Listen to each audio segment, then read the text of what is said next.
There's this one ancient word, and it's kind of like a key that can unlock a totally different way of seeing everything. We're talking about a way to upgrade the very operating system of your mind. So, yeah, let's get right into it. But seriously, just think about it for a second. How does the world actually get in? I mean, we'd all point to our eyes, our ears, our skin, right? The basic biological stuff we're all born with. But what if that's a huge misunderstanding of what's really going on? The key I'm talking about is this ancient word from the Pali language, Saḻāyatana. Now, you'll almost always see it translated as the six senses, but honestly, that translation is like calling a supercomputer a pocket calculator. It totally misses the revolutionary idea that's locked inside.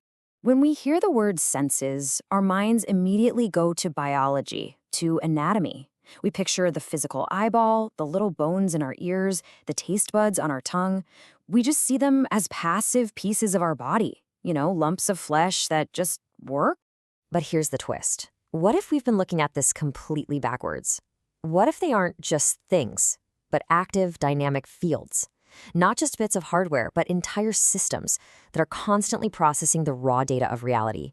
This is where it starts to get really, really cool.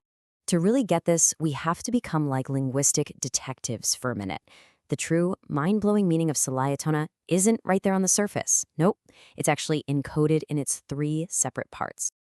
Okay, first up, Saḻ. This one's easy. It just means six. So right from the get-go, we know we're dealing with a set of six. No big surprise there. Now for the middle part, A. This one little letter changes everything. It's a prefix that tells you the direction of flow, towards you or inward. It tells us that these six things are actively pulling information in from the outside world. They're not just passive receivers. And here we go. This is the heart of the word yatana. This is such a fascinating term. Its root means to stretch or to extend, but in this context, it really means a base, a sphere, or even a place of origin. It's not a single point. It's an entire domain, a whole field of operation. Okay, so let's put the code together. Saḷāyatana, you see? This isn't just the six senses. A much better, much richer translation is something like the six inward-facing spheres of perception. Or think of it this way, the six foundational bases that draw the world in. All of a sudden, it's not about flesh, is it? It's about function. It's dynamic. It's alive. And this leads us to a way more powerful modern way of looking at it. We can stop thinking of them as sense organs and start seeing them for what they are. The six input ports for reality, the only channels through which the universe can feed data into the operating system of your mind. And you see that shift? It's huge. We're ditching the old, static idea of six lumps of flesh and upgrading to this dynamic idea of six specialized ports. One for visual data, one for audio data, one for scent data. You get the picture. And this isn't just playing with words. It fundamentally changes our relationship with our own experience. I know, this can feel a little abstract. So to make it really click, let's walk through 4 modern analogies that bring this ancient concept into super sharp focus.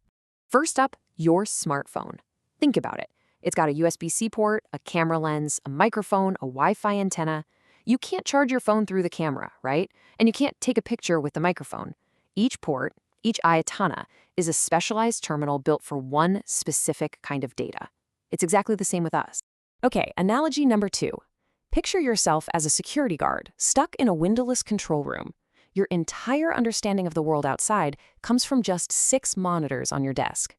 Now, if one of those screens suddenly goes dark, that whole slice of reality, for you, simply ceases to exist.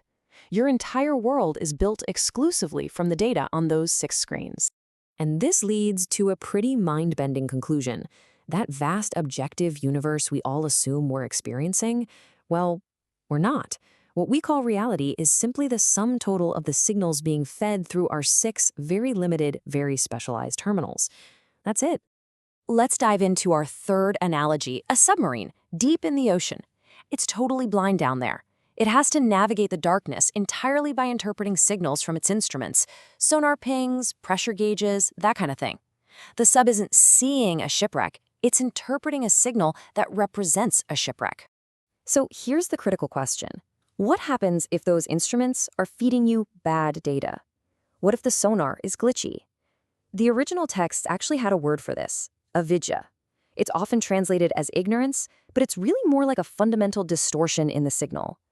A submarine with clean data, it navigates safely, but one with glitched data, it's heading straight for the rocks. And for our last analogy, imagine you're in a room with 6 windows, but each window is made of a different color glass. You look through the red one, and of course the world looks red. Then you move to the blue one, and the world seems blue. So, is the world itself actually red or blue? Of course not. You're just experiencing the world through the filter of that specific window, that specific Saڵāyatana. So why does any of this matter? This isn't just some cool philosophical party trick. The whole point of understanding Saڵāyatana is to totally transform your relationship with your own mind, to make the shift from being a slave to your senses to becoming a calm, clear observer of the data stream. The reason this concept was taught in the first place was to help us really truly get one profound truth. What we perceive is never the whole picture. It's not absolute reality. By its very nature, it's a limited, filtered, and translated version of it, period.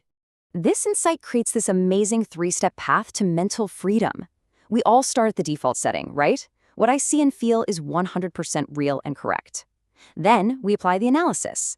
We learn to say, hold on, this is just filtered data coming through one of my 6 limited ports.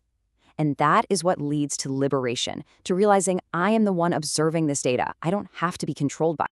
And this right here is the ultimate payoff. Instead of instantly reacting to a feeling by thinking this is wrong or this is the truth, we can learn to take a step back and just calmly note, an intense signal has just entered my mental port.